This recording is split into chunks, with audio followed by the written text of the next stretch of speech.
শহরের কথা একটু একটু করে পৌঁছে যাচ্ছে আপনাদের হৃদয় কোণায়, আবেগে, দুঃখে, ভালোবাসায়। আজ স্বরচিত কবিতা পাঠে অসীম সিনহা। আসুন শুনে নিন ওনার কণ্ঠে স্বরচিত কবিতা পাঠ। কবিতার নাম ঝড়।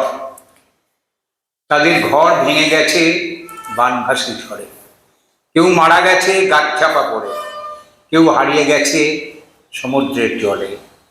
একমাত্র শিশুকে নিয়ে সে দাঁড়িয়ে আছে বিপর্যস্ত মানুষের সাথে। উদ্ধারকারী দল তাদের তুলে নিয়ে রেখে এলো ক্যাম্পে।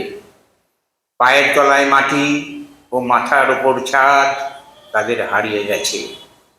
ধর্ম ভুলে, রাজনীতি ভুলে, হাতে হাত ধরে তারা শিখেছে নতুন করে বাঁচতে। নমস্কার।